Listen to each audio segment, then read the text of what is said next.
হ্যাঁ, দেখো, আমরা হচ্ছে এখন কুমিল্লা বোর্ড 2023-এর যে প্রশ্নটা আসছে ওই কোশ্চেনটা হচ্ছে সলভ করবো, ঠিক আছে?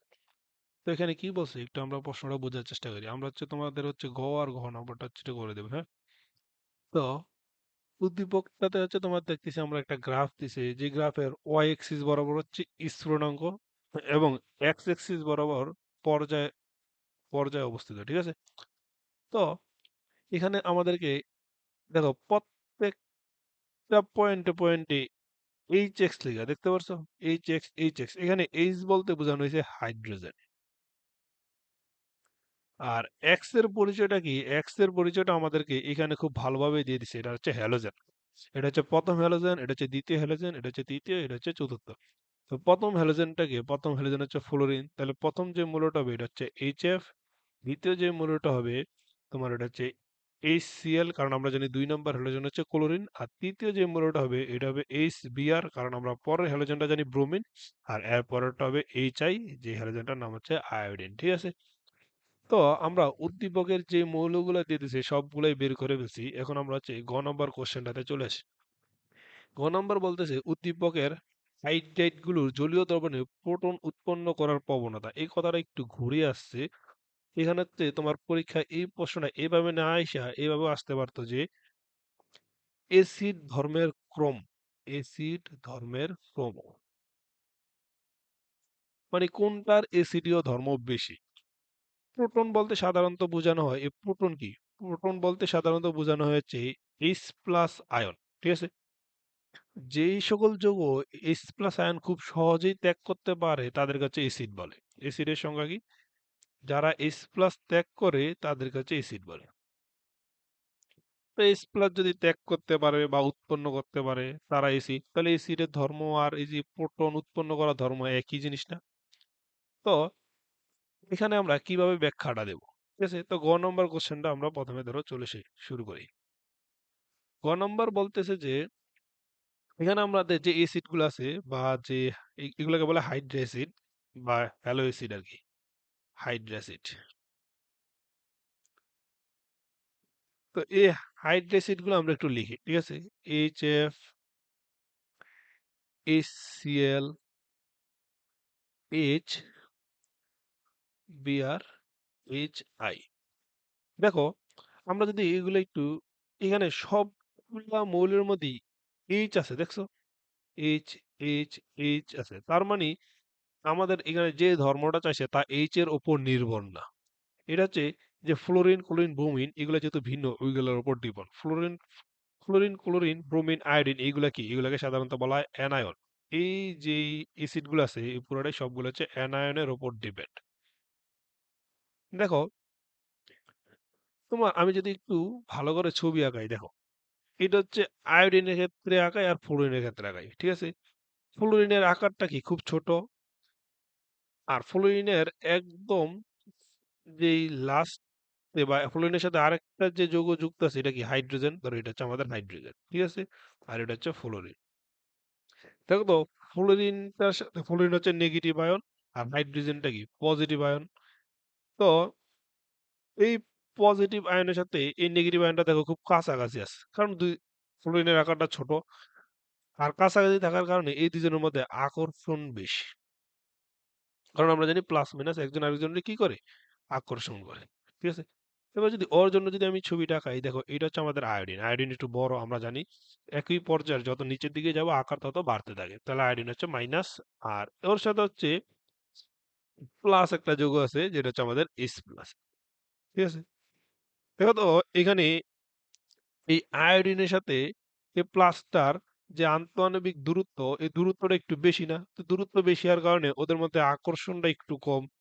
যদি আকর্ষণ কম থাকে ও কি করতে পারে? এ সহজেই এইচ প্লাসটা ত্যাগ করে দেবে, কারণ আকর্ষণ কম, ওর কাছেও রাখতে যাবে না। তো যত বেশি সহজে এইচ প্লাস ছুটে যাবে তার এসিড ধর্ম তত বেশি। তার মানে আমি বলতে পারি ওর এসিড ধর্ম বেশি। এসিড ধর্ম বেশি আর ওর এসিড ধর্ম কম, তার মানে এসিড ধর্মটা এখানে তোমার আকারের উপর ডিপেন্ড করতেছে। তো তুমি আমি যদি আকারের ক্রমটা আঁকাই, এখানে হচ্ছে আকারের ক্রম লিখে দিই, আকারের ক্রম।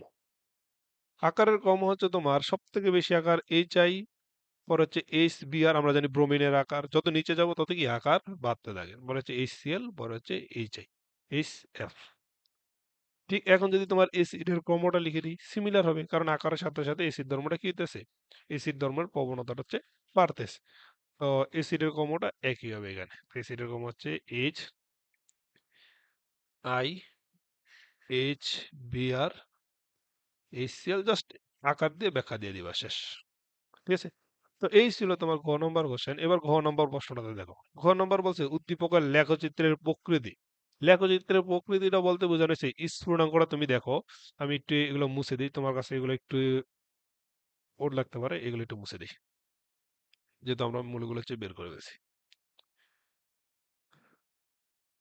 দেখো, এখানে হচ্ছে তোমার গ্রাফটা একটু লক্ষ্য করো।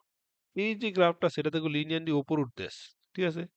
মানে তোমার এই এইচ যেটা ছিল, এটা আমাদের কে ছিল, এটা ছিল হচ্ছে HCl। এই HCl এর তুলনায় HBr এর স্ফুটনাঙ্ক বেশি। এই যে যত উপরে যাবো স্ফুটনাঙ্ক হচ্ছে বেশি। এটা হচ্ছে এইচ এর স্ফুটনাঙ্ক আরো বেশি। তার মানে যত এইদিকে আসতে থাকবো স্ফুটনাঙ্ক ধীরে ধীরে কমতে থাকবে না, কিন্তু তা না হয়ে এই যে ওর ক্ষেত্রে দেখো স্ফুটনাঙ্কটা হুট করে বেড়ে গেছে। এটা কে ছিল? এটা ছিল হচ্ছে HF। ঠিক আছে? তো এইখানে একটু ভিন্নতা দেখা গেছে গ্রাফের, এই জিনিসটা আমাদের এখানে হচ্ছে ব্যাখ্যা করতে বলা হয়েছে। ঠিক আছে? তো এটা কিভাবে ব্যাখ্যা করবা? এটা খুবই ইজি। ঘ নাম্বার কোশ্চেনটা এখানে লিখি। স্ফুটনাঙ্ক এটা সাধারণত ডিপেন্ড করে হচ্ছে হাইড্রোজেন বন্ধনের উপর। যার হাইড্রোজেন বন্ধন থাকবে তার স্ফুটনাঙ্ক মোটামুটি বেশি হয়, উপর ডিপেন্ড করে। আরেকটা জিনিসের উপর ডিপেন্ড করে, এটা হচ্ছে আণবিক বা পারমাণবিক ভরের উপর। ভরের উপর যার ভর বেশি তারও স্ফুটনাঙ্ক বেশি। তো তুমি দেখো এখানে সবার ক্ষেত্রে হাইড্রোজেনটা ফিক্স। আমি যদি সবগুলো আবার লিখি, এটা সাদা কালিতে লিখি, নাহলে একই দেখতেছে। ধরো HF, HCl, HBr, HI, সবগুলোর মধ্যে তোমার হাইড্রোজেনটা কি ফিক্স। হাইড্রোজেন ফিক্স হওয়ার কারণে আমার হাইড্রোজেনের চিন্তা বাদ দিয়ে ফ্লোরিন, ক্লোরিন, ব্রোমিন, আয়োডিন নিয়ে চিন্তা করি। ফ্লোরিন, ক্লোরিন, ব্রোমিন, আয়োডিনের মধ্যে আয়োডিনের ভর সব থেকে বেশি, কারণ এটা নিচের দিকে আছে। তারপর হচ্ছে ব্রোমিন, পরে হচ্ছে ক্লোরিন, পরে হচ্ছে HF। তার মানে আমাদের কি হওয়া উচিত ছিল, মানে যেই ক্রমটা স্ফুটনাঙ্কের, আমরা জানি ভরের সাথে সাথে স্ফুটনাঙ্ক বাড়ে, তার মানে আমাদের ওর ভর সব থেকে বেশি হওয়ার কথা ছিল। তারপর হচ্ছে HBr, তারপর হচ্ছে HCl, তারপর হচ্ছে তোমার HF।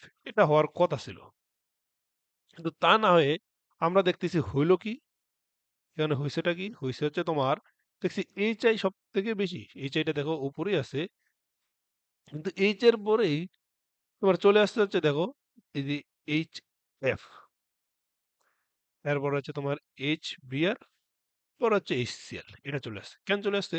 কারণ হচ্ছে এই যে HF, ওর ক্ষেত্রে হাইড্রোজেন বন্ধন বিদ্যমান। হাইড্রোজেন বন্ধন কোথায় কোথায় থাকে? হাইড্রোজেন বন্ধন হচ্ছে তোমার তিন, যদি যদি তোমার ক্লোরিন, অক্সিজেন অথবা নাইট্রোজেন, এই তিনটা যৌগের মধ্যে যে কোনো একটার সাথে হাইড্রোজেন থাকে, তখনই তোমার হাইড্রোজেন বন্ধন তৈরি হয়।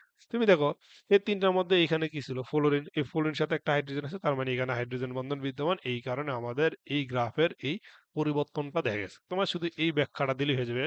আর একটা ছোট ব্যাখ্যা দিতে পারো, হাইড্রোজেন এবং ফ্লোরিনের মধ্যে তড়িৎ ঋণাত্মকতার পার্থক্য হচ্ছে 1.9। এটা লিখলেও পারো, না লিখলেও সমস্যা নেই, বাট হাইড্রোজেন বন্ধনের কারণে ঘটনা ঘটছে, এটা মাস্ট লিখাই লাগবে। তো এই কোশ্চেনটার অ্যান্সার এখানেই শেষ। এর পরবর্তী কোশ্চেনটা কি আছে আমরা তোমাদের ওইটার জন্য আরেকটা ভিডিও দিয়ে দেবো। ঠিক আছে?